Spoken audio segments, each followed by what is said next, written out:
1000-ზე მეტი დელეგატი 60-მდე ქვეყნიდან თბილისმა საერთაშორისო ფინანსურ სამიტს პირველად უმასპინძლა აბრეშუმის გზის ფორუმის ფარგლებში საქართველოს დედაქალაქში სხვადასხვა ქვეყნის ცენტრალური ბანკების და ბიზნეს ინდუსტრიის წარმომადგენლები შეიკრიბნენ, რაც ინვესტიციების მოზიდვის მხრივ მნიშვნელოვანია.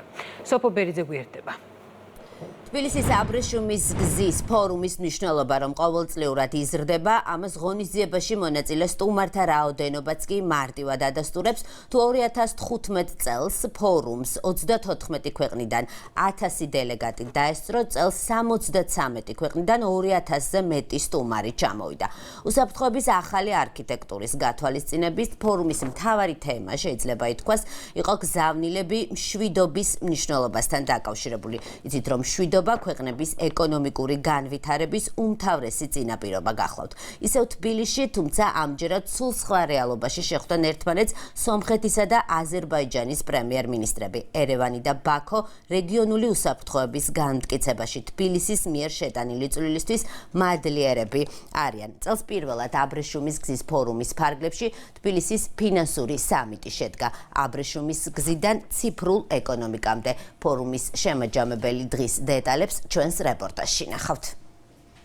GFTN-ის ქსელი აერთიანებს მსოფლიოს 11 ქვეყანას. დღეს ამ პრესტიჟულ ქსელს საქართველოს უერთდება. ქართული ფინანსური ინდუსტრია გლობალურ რუკაზე წლებია საპატიო ადგილს იკავებს. გლობალურ გამოწვევებსაც უძლებს და ყოველწლიურადაც ვითარდება. საქართველოს საფინანსო სექტორის მიმართ ინტერესის დასტურია თბილისის ფინანსური სამიტი, რომელიც წელს პირველად გაიმართა და 60 ქვეყნიდან 1000-ზე მეტი დელეგატი ჰყავდა. საქართველოს საუკუნეების განმავლობაში იყო აღმოსავლეთსა და დასავლეთ შორის დამაკავშირებელი ხიდი.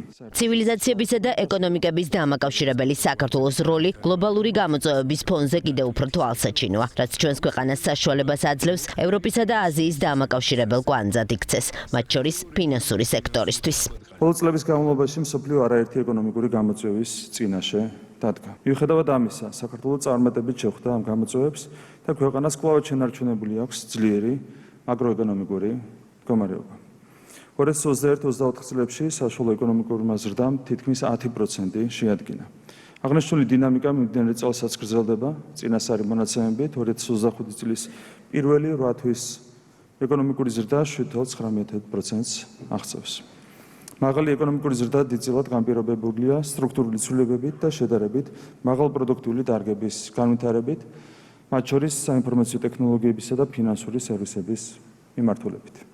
საფინანსო ინდუსტრიის განვითარებაში საკუთარი წვლილი საქართველოს პარლამენტსაც აქვს. ეს ის საკანონმდებლო ინიციატივებია, რომელთა მიზანიც ტექნოლოგიური ინოვაციების ხელშეწყობა და ფინანსური სექტორის მარეგულირებელი ჩარჩოს საუკეთესო საერთაშორისო სტანდარტებთან დაახლოება. ღონისძიებაზე სიტყვით გამოსვლისას პარლამენტის თავმჯდომარემ ინოვაციური საგადასახადო სისტემები, ფინანსური ტექნოლოგიები და სტაბილური საფინანსო სექტორი შუა დერეფნის ფინანსურ ცენტრად ქცევის მთავარ საყრდენად დაასახელა. საკანონმდებლო ინიციატივებმა, როგორიცაა ციფრული ბანკების ლიცენზირების რეჟიმი, ღია ბანკინგი, ვირტუალური აქტივების მომსახურების პროვაიდერების მარეგულირებელი ჩარჩო და სხვა, ხელი შეუწყო ბაზარზე ინოვაციური პროდუქტების დანერგვას და ფინანსური სერვისების დივერსიფიკაციას.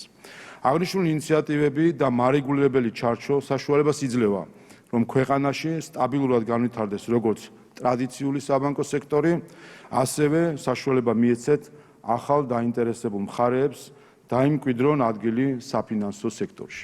სახელმწიფო საკუთარი პოლიტიკით ხელს უწყობს ინოვაციებისა და მაღალ ტექნოლოგიური დარგების განვითარებას. მხარს უჭერს ქართული საბანკო სექტორის წარმატებას. ამის ერთ-ერთი დასტური 500 ჯორჯიას ვენჩურული ფონდია, რომლის ბიუჯეტიც 20 მილიონი დოლარია. უკვე დაფინანსებულია 59 მაღალ ტექნოლოგიური სტარტაპი და ჩვენ ასევე ვაპირებთ 4 ახალი საერთაშორისო აქსელერაციის პროგრამით ფარგლებში ყოველწლიურად გადავამზადოთ 160-ზე მეტი სტარტაპი.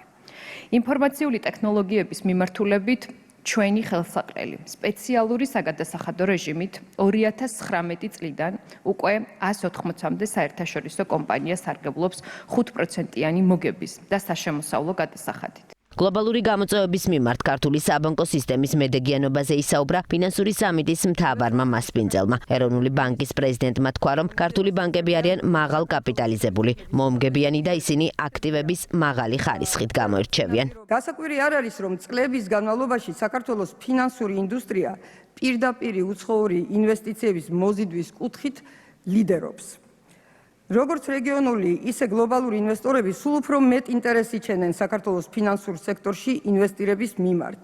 შედეგად, არაერთი ახალი ჯგუფი შემოდის ქართულ ბაზარზე.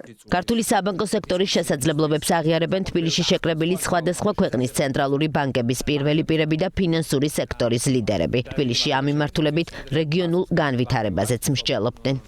თქვენ გაქვთ შესანიშნავი ცენტრალური ბანკი, გაქვთ მზარდი ეკოსისტემა და ვფიქრობ, ამ კომბინაციით მე ნამდვილად ვხედავ საქართველოს როგორც ბაზრის ლიდერს, განსაკუთრებით მსოფლიოს ამ ნაწილში. საქართველოს ამბიცია გახდეს ნამდვილი ფინანსური კვანძი ევროპისა და აზიის გზაჯვარედინზე ამაღელვებელია და სამიტი ხაზს უსვამს, თუ რამდენად მნიშვნელოვანი ხდება რეგიონი ციფრული ფინანსური ტრანსფორმაციისთვის. სამიტი ამყარებს ჩვენს რწმენას, რომ ფინტექის შედეგად დიდი თავი დაიწერება ისეთ ადგილებში, როგორიცაა თბილისი.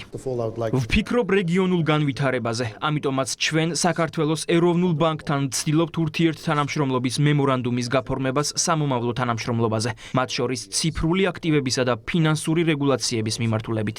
აბრეშუმის გზიდან ციფრულ ეკონომიკამდე თბილისის ფინანსური სამიტის ერთ-ერთი მთავარი ორგანიზატორი გლობალური ფინანსური და ტექნოლოგიური ქსელი იყო.